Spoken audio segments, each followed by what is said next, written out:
Okay, so hello everyone, welcome to today's Hello Helpdesk session and thanks so much for joining us. My name is Eve Collins, I'm a principal consultant at SilverCloud. With me today is my colleague Hemraj. We're both excited to share our experiences and answer any questions on our topic statutory sick pay and how it can enhance your Dayforce solution. Thank you, Eve. Hello, Helpdesk. I'm one of the Dayforce experts at SilverCloud with over 8 years of Dayforce focus experience. We have a lot to cover in this session, but don't worry, we are recording it, so you can rewatch it back at any time. Today's Hello Helpdesk session will be focused on Dayforce SSP in the UK. If you have any question on SSP or any other modules or topics, then please feel free to ask them in the Q&A section. I will also be doing a demo within Dayforce later on. And thanks again for taking the time to join us today. Thank you, Hemraj. Could you begin just by giving an overview of the statutory sick pay, please? Yeah, sure. So the Statutory Sick Pay, SSP, is a government mandated benefit in the UK that provides financial support to employees who are unable to work due to illness. It is paid by employees to eligible employees who are off work sick for more than 4 consecutive days, including non-working days like weekends. The current SSV rate is £116.75 per week, and it can be paid up to 28 weeks.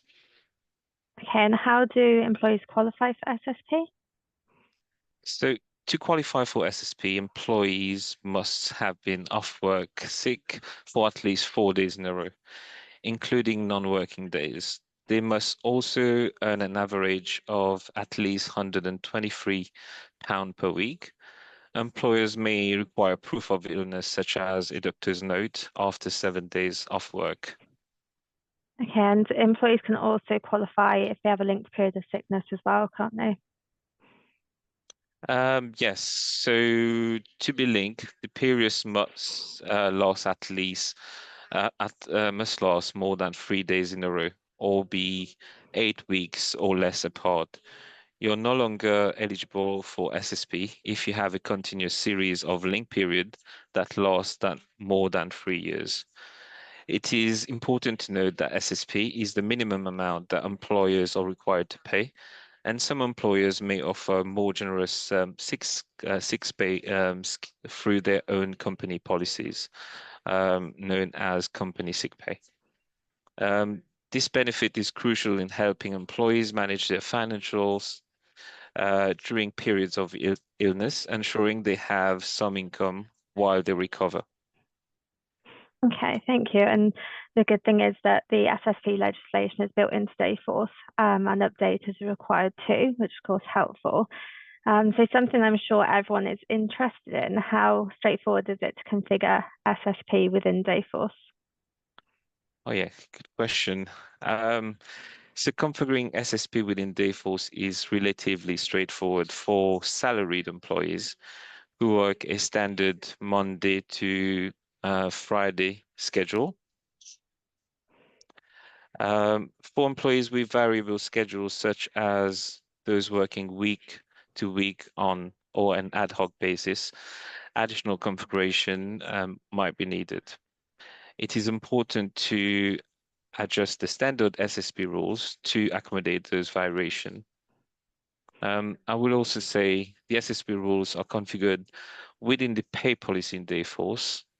This is quite important. Therefore, it is best practice to have different pay policies set up. Dayforce allows also for manual override to address exceptional cases, ensuring flexibility in how SSP is applied. Okay, so you mentioned there that the configuration with salaried employees can be slightly less complex. So can you explain a bit more about what the differences are between configuring SSP for salaried employees versus hourly employees? Yes, of course. So it is possible for salaried employees and hourly employees to be configured the same way. Mhm. However, as employees, hourly employees can often have varying weekly hours, it might be necessary to configure these differently. For example, a salaried employee could qualify for SSP via a fixed shift rotation, whereas an hourly employee could qualify via schedule. Okay, so that makes sense. In terms of qualifiers, then, could you tell me more about the different options for qualifying for SSP in Dayforce and how these work? Yeah, definitely. So an employee can qualify for SSP via all days, shift rotation, work contracts, or schedule. These are the four main qualifiers available when configuring SSP rule. Shift rotation and schedule are the options we see used most. A shift rotation sits in the employment status, um, and also if a shift rotation is, for example, Monday to Friday, and an employee is sick all week, the SSP will divide that weekly amount by 5 days and pay that daily rate on the qualifying days of sickness. Whereas for schedule, if an employee is scheduled to work 4 days and they are off all week, the SSP will divide the weekly amount by 4 and pay on the qualifying days of sickness. We will also show how this rule works again, these type of employees, hopefully in our demo later on.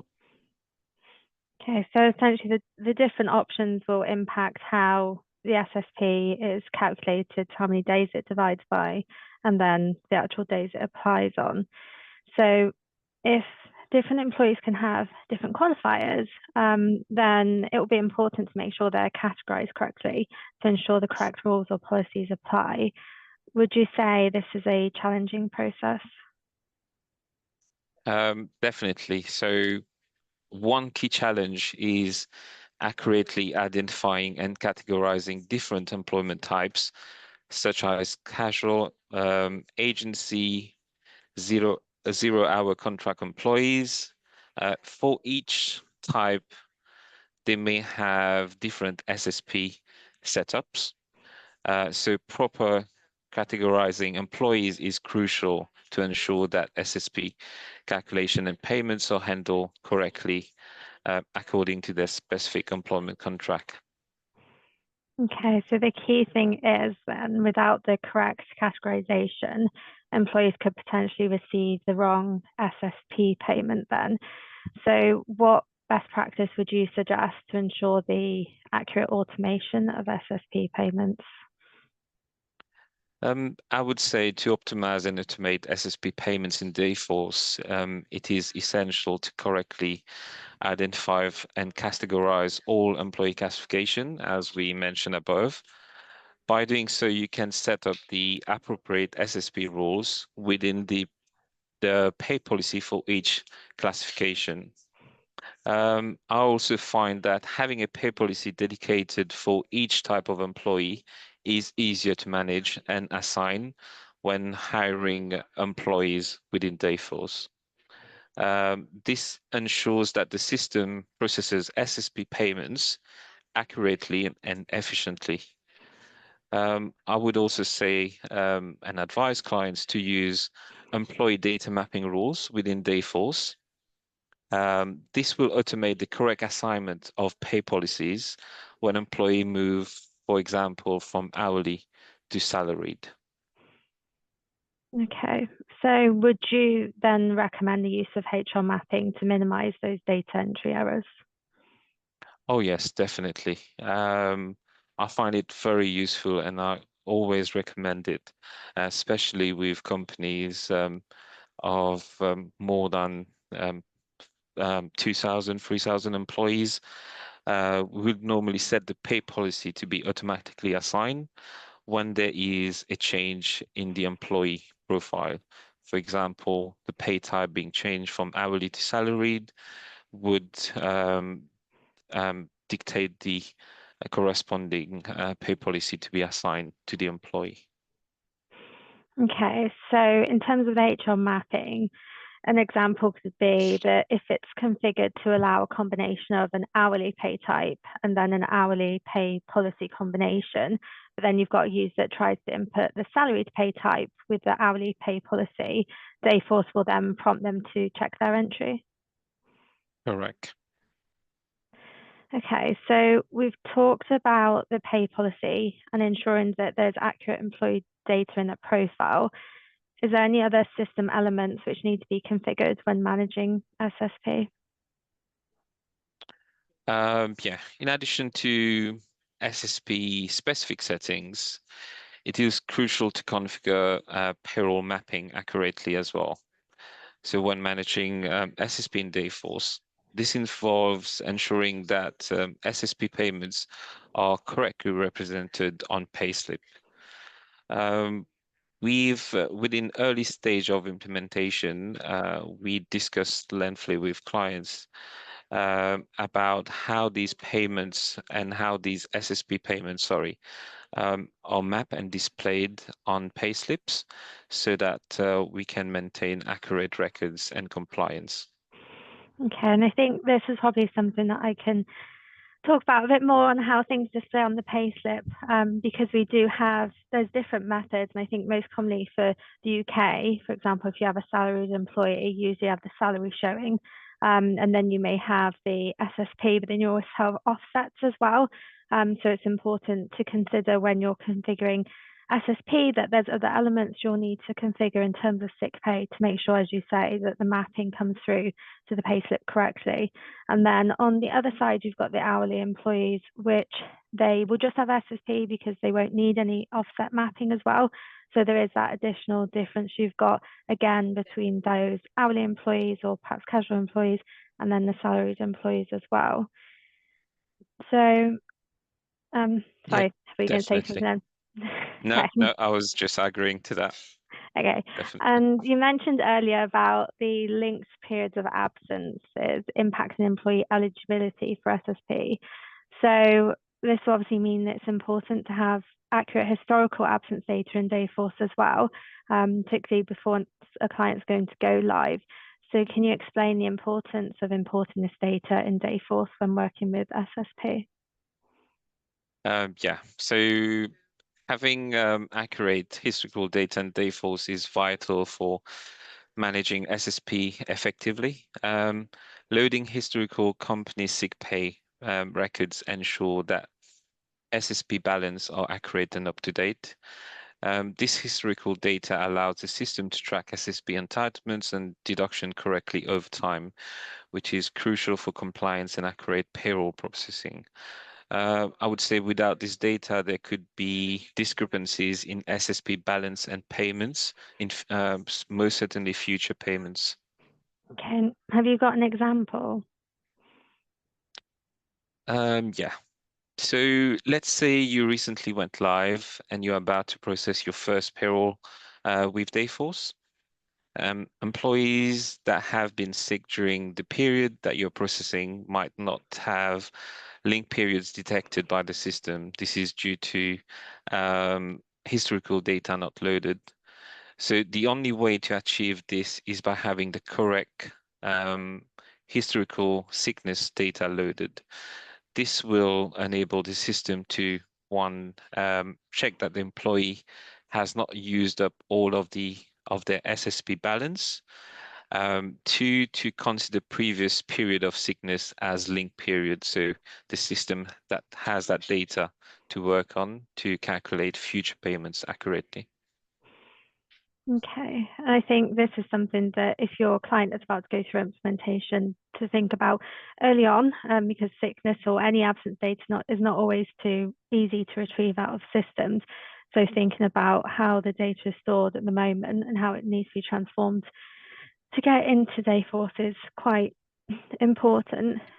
So, Yeah, and if I may just add as well, mhm. so that template that we fill that in, we need all that data in a specific format so that it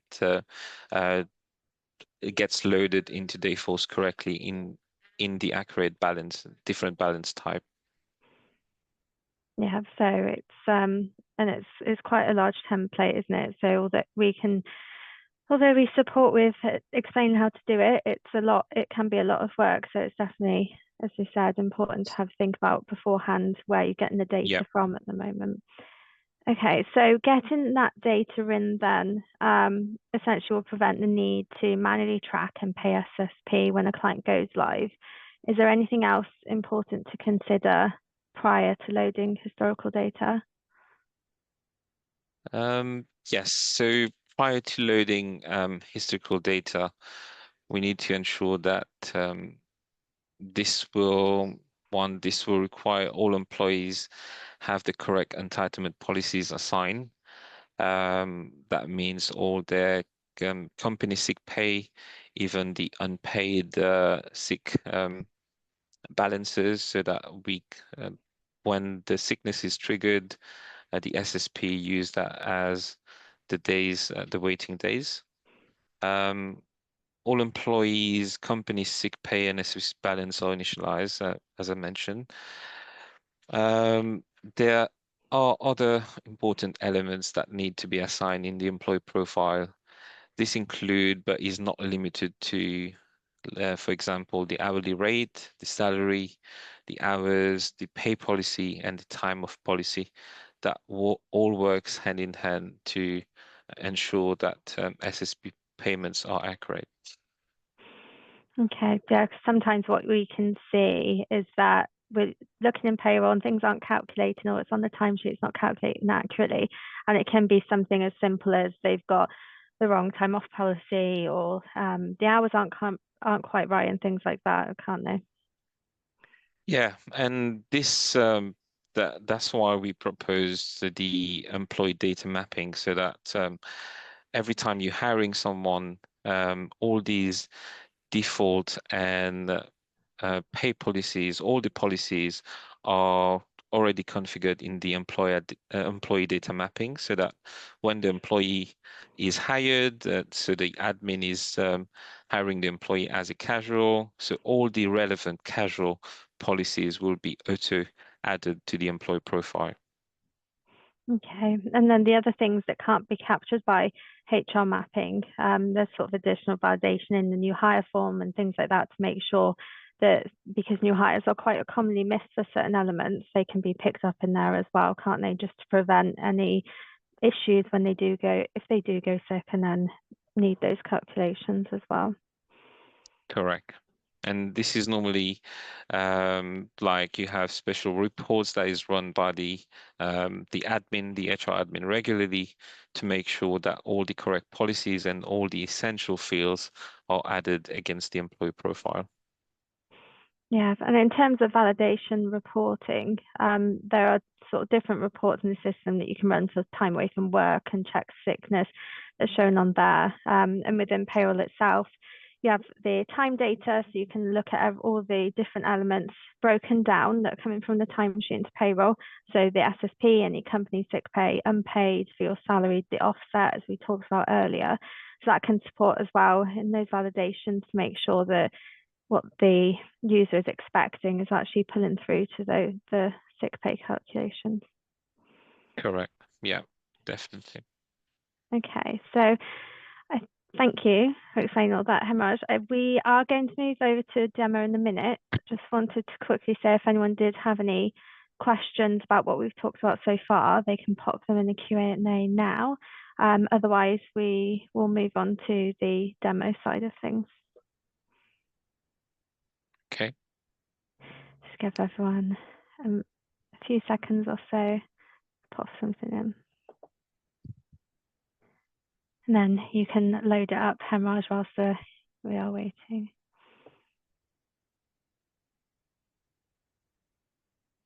Okay. I don't think we'll have any, so you can get started with the demo.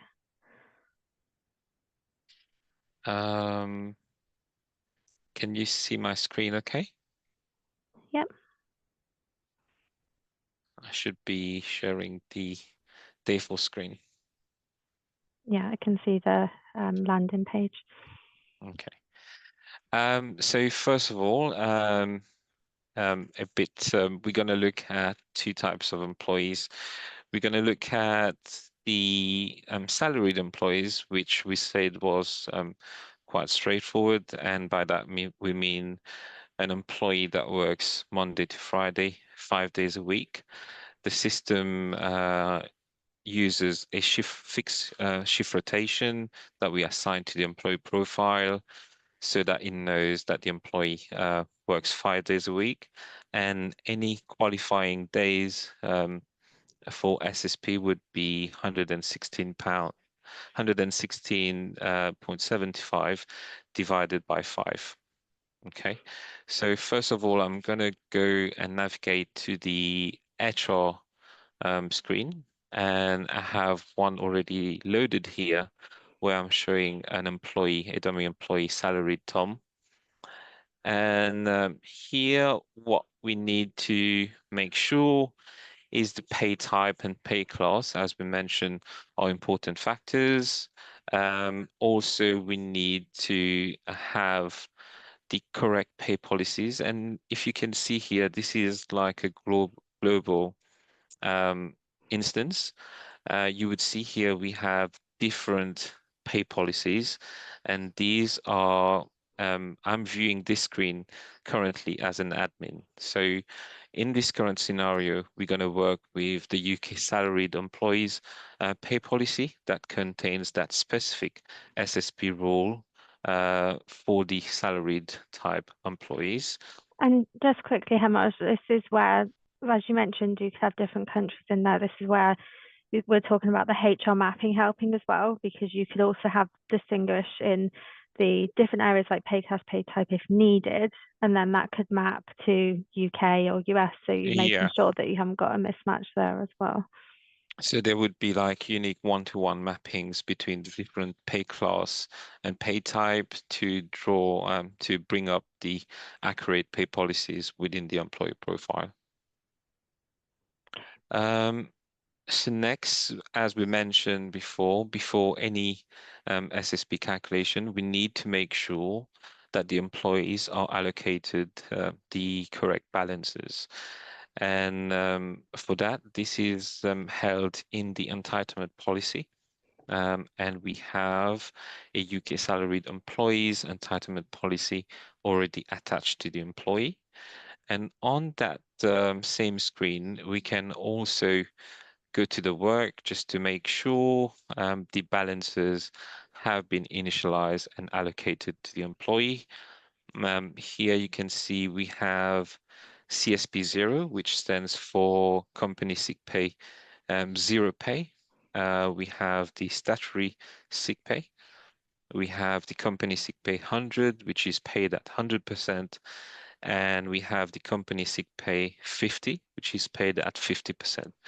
So in this current scenario, we have allocated the employee a balance of 10 to start with, and this is normally allocated or initialized on the higher date on the employee, but this could vary because these are company sick pay, so it will vary based on different companies.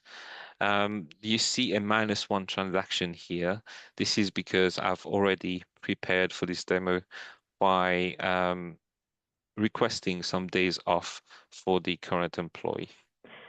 So the balances, they're usually driven by the entitlement policy then. So however that's configured and based on employees, perhaps higher day or seniority day, then it will drive the balance amounts that show in this screen. Yeah. And later on, a little bit later on, we're going to look at an hourly employee where they won't get any CSP 100 or 50 balance. They will just get CSP 0, which doesn't really have a balance or a limit. So every time you're going to take sickness for an hourly employee or a casual employee within the system, it will take 1 from that CSP 0. This is how the SSP will know that this means a day off or a day sick for the employee. Okay. Okay. Also, when we touch base on the historical load, you would see that here these transactions are stored under the employee profile. for the historical data, this will be stored here once loaded as well. So all these company sick pay will be loaded. This will then trigger or have the SSP balance decremented based on, for example, if I loaded 5 days historical data consecutively for an employee, that would mean that 2 of the days, Thursday and Friday, for example, would have decremented my balance by 0.2 in the past. So I don't need to load the SSP balance. I will need just to load the company sick pay, and then that will automatically work out the SSP element of it and the SSP balance decrement. Okay, so do Okay. you normally recommend to load on the actual code that's been paid, so whether it's 100 or 50, or would you load it as just say sick leave and then let Dayforce deduct from the correct balance? Unfortunately, I think we'll have to load it under the respective codes because on the same template, we could be loading for all your employee population, where some of them will draw the company sick pay. In this example, the salaried one, and some of them will have the company CSP 0, which draws zero pay. So we'll load them under different codes. I suppose the thing is as well is there could have been companies could have had overrides for those employees in between. So if you load them as sick leave, it may not actually be the accurate one that's been deducted for that employee. Yeah, the good thing is on the screen here, as an admin, you'll be able to make edits. So if you wanted to influence any balance, you could do that by adding a transaction. You could add a decrement value and an increment value, and also a comment here to say that this employee's data was wrongly loaded, or this employee has negotiated and we've decided to give them a bit more company sick pay on exceptional cases. So as an admin, you'll be able to influence the balance or override the balance manually. Okay, and those manual transactions, they just increase the balance, but everything else in the policy still works the same way. So even though if you give them extra CSP 100, it will still apply correctly. Correct. Yeah. So this was, so I'm going to quickly, before I move to the timesheet module, I'm just going to quickly come back to the screen. So similarly to the pay policies, pretty much all of these policies um, can be um, configured in the employee data mapping rule, so that when there is a change in the employment status, all these policies or the system prompts you to say that these values need to change accordingly as well. So this is not restricted to just the pay policy, as we mentioned earlier. It will be for nearly all the policies of the employee. Okay. Before you go Okay. into timesheets, can you just point out where the shift rotation is? It on the right-hand side there? Oh yes, I nearly forgot about shift rotation. So we talked about or gave an example of salaried employees where the shift rotation is used as a qualifier. So here we have assigned a default shift rotation of Monday to Friday, 8 a.m. to 4 p.m. With Saturday and Sunday being off days for the employee. So when you're going to be requesting 1 week sickness in the system will only deduct the corresponding balance. So in this case, the employee is allocated 10 days of company sick pay. So it will only deduct 5 days of Monday to Friday within the employee balance. Okay, so that's why we use this shift rotation here to also let the SSP rule to know that the employees is a 5-day working week employee. Okay.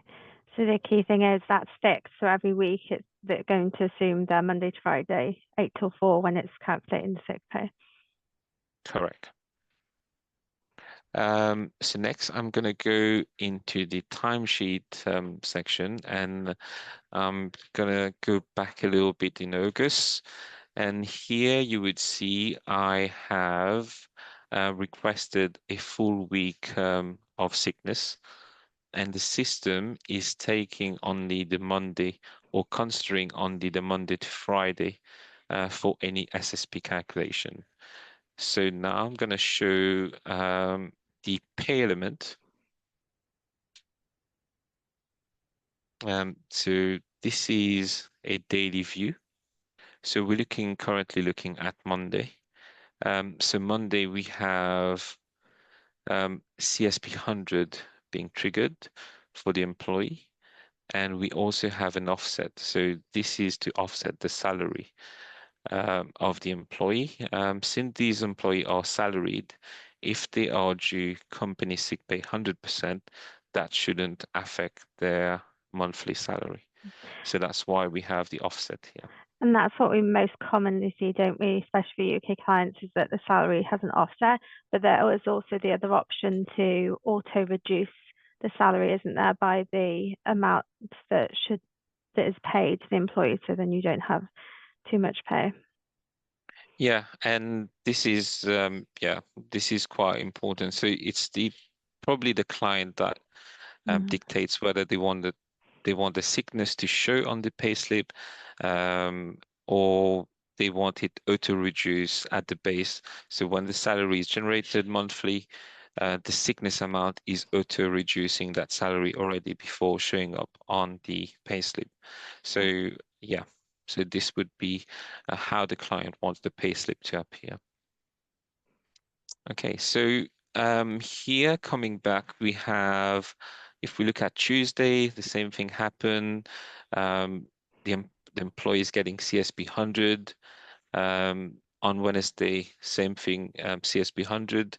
Please note that there are no history loaded for the employee. So this is the first time ever that the employee is requesting sickness within Dayforce for this particular example. So when we come to the Thursday, the employee has met all the qualifiers needed, and they are now triggering SSP. So you would see here the SSP element, which is 2335. Just give me a moment.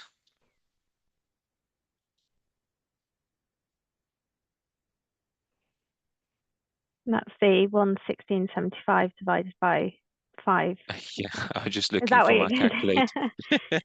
Just looking for my calculator to Okay. show that on the screen. So yeah, so exactly. So the system already knows that this employee is a 5-day working week employee. So whenever they're eligible for SSP payment, this is the daily rate that's going to be allocated to the employee. Okay. And I can see the rate has changed now for the CSP 100. So this is where it is reducing the total CSP 100 pay by the SSP, which is why we've got a reduced hourly rate as well. Yeah, and this is how Dayforce works in the background. So it always takes the rate and the hours to get the amount. So here we already removing the SSP element from the whole day. So the whole day without SSP element would have been 384.61. But if we remove the 2335, we get this amount. So this is the CSP 100 pay element, and this is the SSP portion. Together, we offsetting the whole amount of a day, so that these two figures add up to this one here. Okay. And if there was no pay and it was unpaid, but just SSP, then we'd still see that full offset coming through to the pay slip, and then you just have that SSP payment to be made to them. Correct. Yeah. So there are quite some various variances. We're going to look at the non-pay element for the casual or hourly employee. So now I'm going to go to the following week where I have also requested a few sick days.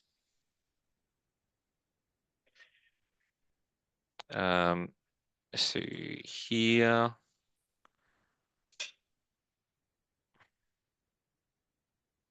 you would see that here from day one, the employee is getting SSP payment because they have the link period of the previous week uh, already on there. So this will be considered as data that they already have. You will also notice that there is a cascade from CSP 100 for CSP 50. So as I mentioned, this employee had a balance of CSP 100 and also a balance of CSP 50. So whenever the balance of CSP 100 is used up, it automatically cascades to CSP 50. Okay. And that cascade's built into the payroll policy, the pay policy, sorry? The pay policy, correct, and also in the balances. So you don't need to worry about, especially as a manager, if you requesting the sickness on behalf of the employee, because all you're doing is, for example, if I were to put a new time away through the time away, this will bring you to the time away from work feature. And I'm choosing sick leave. You will note here that I'm only choosing sick leave and not the different paid or unpaid element of sick leave. So the manager doesn't need to worry about whether these are unpaid days or these are company paid days. This will be automatically calculated by the system. All they have to do is choose the sick reason code and then approve, and this will now flow onto timesheet. I am here doing a manual authorize and unauthorize just to force the system to recalculate that transaction that I've just put through. And I'm going to refresh the timesheet by loading it again. So you would see here that day that I've just requested now is eligible for SSP and is under the CSP 100 bucket. Okay. Anything else I can think of here? Can you just show how to get that recalculate button up because it doesn't show automatically, does it, when you load the timesheet? Yeah. So on timesheet, there are this option here, enable real-time calculation. I normally have this unchecked because I get to manually force the system to recalculate every time I do a change. Whereas if you leave it enabled, you won't get the recalculate button to appear here. So these are a few things that we go through with the clients during implementation as well, and how to do the UAT testing. Okay, thank you. And before you navigate out of here, just think it's worth mentioning on the sick leave, on the time away from work request, is you can see the balances at that point. So it can be useful for the admin or the manager, whoever's entering the sick leave, to check if they have the right access, the balances prior to saving that request in there. So you have it on the right hand side, and then also that balance section below, which can break it down a bit further as well. Correct. So this will give you a more in-depth view of the transaction, and at the top hand side it will give you the remaining balances.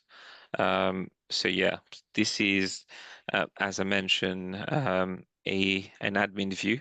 You could restrict this screen further as an employee view where they don't get to see the sickness balance. So I've seen this used in quite a few setups that we've done for clients, because we don't want to advertise, okay, you have 10 days of sickness, paid 10 days at CSP 50, you do and you will be eligible, but we don't want normally the employees just to have access. So they could be tempted to say, okay, still got 10 days to use for this year as sickness.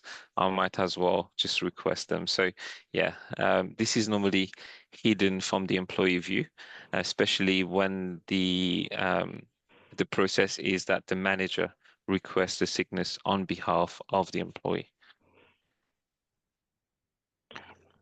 Okay, so next, I'm now going to go to the payroll side of things, where each of these pay element is mapped from timesheet to payroll via our payroll mapping that we mentioned earlier is crucial to talk to each of the clients how they want these payments to appear on the payslip. So we map these towards the different earnings through the earning engines, and then this flows to the payroll side of things. So I will now go to payroll, which I've already opened earlier. And a quick load.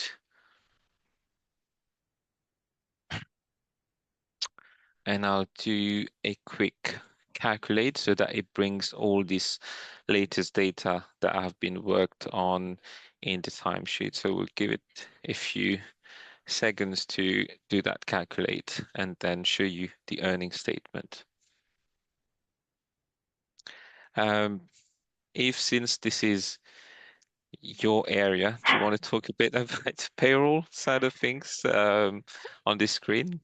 It might Yeah. seem very scary, but it isn't. It's very useful. So I think the key one, especially when you're looking at WFM data coming into the payroll from the timesheets, is that time data tab. And it can be really useful in here just to filter down to see anybody that has a particular earning. So if you go to details, in there you can filter, if you select in the source at the top, select an option internal WFM. So we're looking at anything that's coming from the timesheet essentially. So it will just bring up everything in here, but you can filter down. So you can filter in the filter, you could choose just statutory sick pay. And as I mentioned before, if you add a filter on the bottom left-hand corner for the code.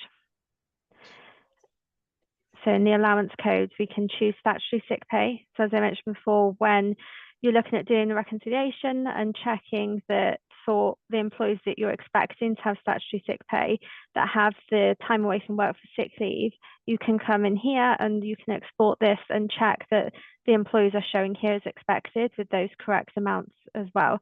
So this screen could be quite useful. And when you're in here, you can also click on the employee name, pull up the payslip on the right-hand side, and it will direct you directly into that employee's payslip without having to search for them as well. Yeah, I think that's very helpful.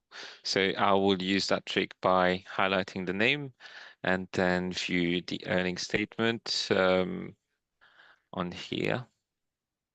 So these are all the transactions that we've already booked on the timesheet module that are now being reflected here on the employee earning statement.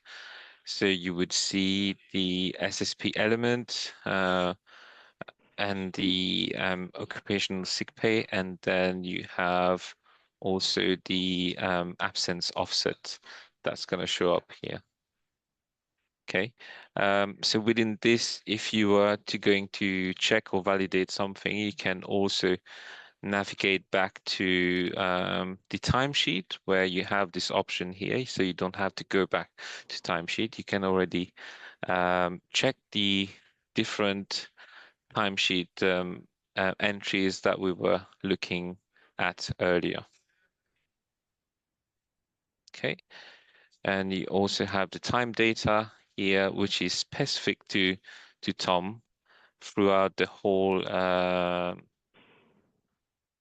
month because Tom is currently under a monthly pay group. So you have all the entries here and everything that's been currently mapped onto the payslip. Yeah, and sorry, I thought I was on mute then. What you can find as well is sometimes you look at the timesheet and there's entries on there and it's not pulling through to the payslip. So looking at that time data can help you identify which entries are not pulling through. If it's one particular timesheet entry for a particular pay code that's not pulling through, it could be the mapping. So it's also always worth, as we talked about before, making sure that that mapping between the WFM codes and the earnings in payroll are set up as you need it to. Yeah, and this is actually very used by payroll admin, especially around SSP. Within the first few time that they process sickness through Dayforce, is because just to double check and make sure that the system is paying exactly as the legacy system were. So this is just to validate that everything that's been recorded are being paid correctly, and they can analyze that individual data. Okay, so I think now we're going to move on to a casual employee, where the SSP element is dependent on some varied settings that we've done to this employee. So I'm going to bring up this employee here, Joe Casual.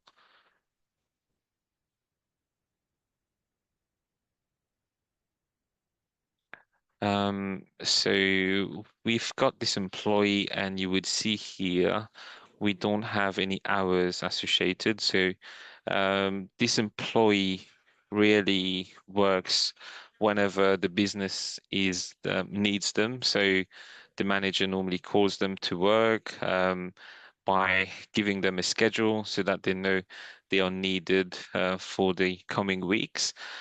So in this instance, what we found work best for these type of employees is to have a schedule when the employee is sick. So this specific employee could work 2 days on week 1, but work 3 days on week 2, and so on. So they're very ad hoc. So uh, to manage those employees, we found it the easiest way would be the manager scheduling the employees for the work, and then applying the sickness after they're being scheduled for the week.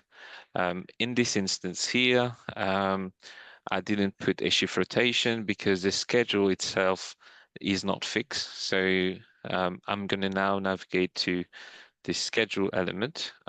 Sorry, before I do that, I'm quickly going to go to the balance section, where you would see here that the CSP 100 and CSP 50 balances are 0. But you have a -6 in the current value for CSP 0. So this employee is not entitled to company sick pay at 100% and 50%. They are only eligible for, not eligible, but we need to initialize a CSP unpaid for them, so that the sickness is the SSP element works off that CSP unpaid. Okay, so what I'm going to do, I went into the schedule section. So for the first week, I scheduled the employee on Wednesday. Actually, let me just check if that's the first week.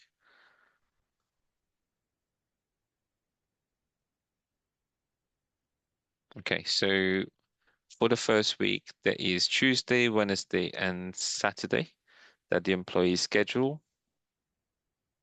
And for the second week, it is Tuesday, Wednesday, and Thursday. Okay, so now we're going to go into timesheet and look at the pay element of those days. So we have these employees here. So you would see the system. What I've done here is, if I re-edit that sick leave and request it, I'll show you. So I'll deny that, and I'll load back. So this is the current schedule for that particular week that the manager will put the sickness. So let's say the employee was sick for the whole week. The system will only take these because these are considered as the potential days that the employee would have worked this week. So if I go back to time away from work, I think the key thing is with SSP is that it's not dependent on the number of days. If an employee normally works 3 days a week and they're off for 3 days sickness across the whole week, then they get the same SSP amount, which is why it's important to have those correct scheduled days to make sure that they're not getting too little just because they work less than the average full-time employee. yeah. So I'm just gonna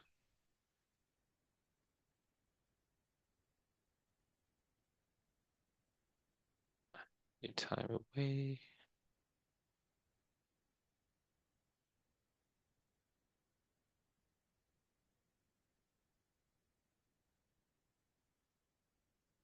So for the whole week, the employee is only being charged 24 hours, which is 8 hours per day, and that equates to 3 days. So I'm gonna now force the calculation, save and reload. So you would see here CSP 0, CSP 0, and then CSP 0. So for this current week, the employee, although it is showing a pay element here, this is not mapped to flow to payroll side. So this is only here to work out the SSP element. So the SSP element is going to be taken off that day's worth of earning for the employee. But in this particular instance, the employee has 4 waiting days, has a period of incapacity to work of 4 days or more, but the waiting days here are these 3 days that they would normally work. So if I were to put a Sunday here as one of a schedule, so I'm going to deny this first to show the SSP elements. So I'm going to deny this request and deny this one as well.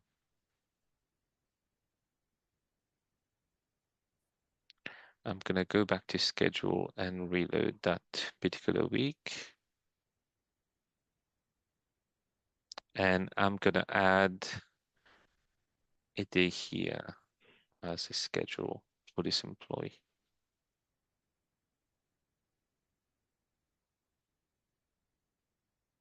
Okay, save that, go back to timesheet, reload so that the data is, come to the timesheet. Here now, I'm going to request the whole week again.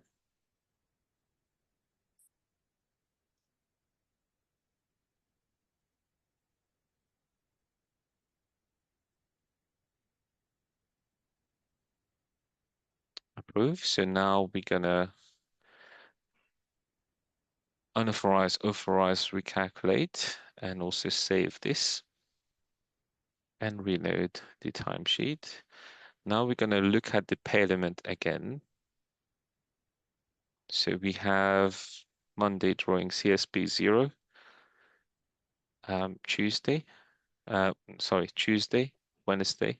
Thursday is a non-working day, so nothing happens, no balance is taken, and this is not considered as a working day, but it's counted in the PIW for the employee.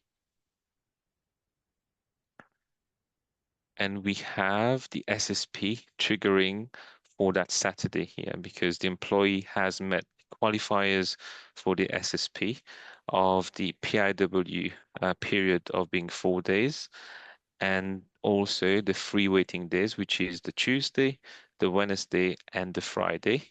So therefore, triggering SSP um, on the 4th day, which is the Saturday. You will also note that compared to the salaried employee we looked at earlier, so this time it will be 116.75 divided by 4, which is 29.18. So this is the daily rate for the employee SSP portion. Okay. Okay. Do you have any question on that, Eve? Before I No, move. just conscious we've got a few minutes left, so just want to show it in payroll as well. Yeah. Once you So finish what I'm this gonna bit. do, yeah.